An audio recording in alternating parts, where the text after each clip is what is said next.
যে মুখ্যমন্ত্ৰী SIT লৈ বিভিন্ন কথাবোৰ যে কৈ আছে, এই কয়লা SIT লৈ ইমান নিমাত কিয়? এই ED ৰেডৰ লৈ তেওঁ ইমান নিমাত কিয়? ইয়াৰ ওপৰত কোনো SIT কিয় গঠন কৰে? মুখ্যমন্ত্ৰীটো এতিয়ালৈকে কোৱা নাই যে মোৰ মহম্মদ ইউনুছৰ লগত বেয়া আছে বা মহম্মদ ইউনুছক মই লগে পোৱা নাই। মুখ্যমন্ত্ৰী কিমান বাৰ বাংলাদেশ গ'ল, কাক কাক লগ পালে, ক'ত ক'ত গ'ল, এইখিনি কথাটো আমাকো জনোৱা নাই। আমিতো মুখ্যমন্ত্ৰীৰ পৰা সুধিবলৈ বিচাৰোঁ।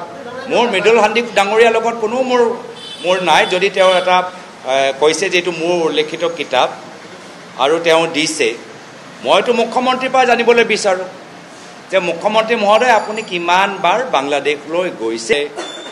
আমি বাৰম্বাৰ প্ৰমাণ দিছোঁ আজি কিমান বাৰ পাকিস্তানক সমালোচনা কৰিছোঁ, আন্তঃৰাষ্ট্ৰীয় মঞ্চত গৈ সমালোচনা কৰিছোঁ, পাকিস্তানৰ বিৰুদ্ধে বাৰম্বাৰ কথা কৈছোঁ। যে মুখ্যমন্ত্ৰী SIT লৈ বিভিন্ন কথাবোৰ যে কৈ আছে, এই কয়লা SIT লৈ ইমান নিমাত কিয়? এই ED ৰেডৰ লৈ তেওঁ ইমান নিমাত কিয়? ইয়াৰ ওপৰত কোনো SIT কিয় গঠন কৰে? মুখ্যমন্ত্ৰীটো এতিয়ালৈকে কোৱা নাই যে মোৰ মহম্মদ ইউনুছৰ লগত বেয়া আছে বা মহম্মদ ইউনুছক মই লগে পোৱা নাই। মুখ্যমন্ত্ৰী কিমান বাৰ বাংলাদেশ গ'ল, কাক কাক লগ পালে, ক'ত ক'ত গ'ল, এইখিনি কথাটো আমাকো জনোৱা নাই। আমিতো মুখ্যমন্ত্ৰীৰ পৰা সুধিবলৈ বিচাৰোঁ। মোৰ মৃদুল হান্দিক ডাঙৰীয়াৰ লগত কোনো মোৰ নাই। যদি তেওঁ এটা কৈছে যে এইটো মোৰ উল্লেখিত কিতাপ আৰু তেওঁ দিছে, মইতো মুখ্যমন্ত্ৰীৰ পৰা জানিবলৈ বিচাৰোঁ যে মুখ্যমন্ত্ৰী মহোদয় আপুনি কিমান বাৰ বাংলাদেশলৈ গৈছে। আমি বাৰম্বাৰ প্ৰমাণ দিছোঁ আজি কিমান বাৰ পাকিস্তানক সমালোচনা কৰিছোঁ, আন্তঃৰাষ্ট্ৰীয় মঞ্চত গৈ সমালোচনা কৰিছোঁ, পাকিস্তানৰ বিৰুদ্ধে বাৰম্বাৰ কথা কৈছোঁ। যে মুখ্যমন্ত্ৰী SIT লৈ বিভিন্ন কথাবোৰ যে কৈ আছে, এই কয়লা SIT লৈ ইমান নিমাত কিয়?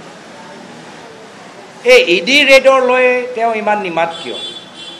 ইয়াৰ ওপৰত কোনো SIT কিয় গঠন কৰে?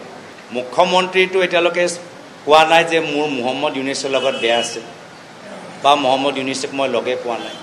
মুখ্যমন্ত্ৰী কিমান বাৰ বাংলাদেশ গ'ল, কাক কাক লগ পালে, ক'ত ক'ত গ'ল, এইখিনি কথাটো আমাকো জনোৱা নাই। আমিতো মুখ্যমন্ত্ৰীৰ পৰা সুধিবলৈ বিচাৰোঁ। মোৰ মৃদুল হান্দিক ডাঙৰীয়াৰ লগত কোনো মোৰ নাই। যদি তেওঁ এটা কৈছে যে এইটো মোৰ উল্লেখিত কিতাপ আৰু তেওঁ দিছে, মইতো মুখ্যমন্ত্ৰীৰ পৰা জানিবলৈ বিচাৰোঁ যে মুখ্যমন্ত্ৰী মহোদয় আপুনি কিমান বাৰ বাংলাদেশলৈ গৈছে। আমি বাৰম্বাৰ প্ৰমাণ দিছোঁ আজি কিমান বাৰ পাকিস্তানক সমালোচনা কৰিছোঁ, আন্তঃৰাষ্ট্ৰীয় মঞ্চত গৈ সমালোচনা কৰিছোঁ, পাকিস্তানৰ বিৰুদ্ধে বাৰম্বাৰ কথা কৈছোঁ।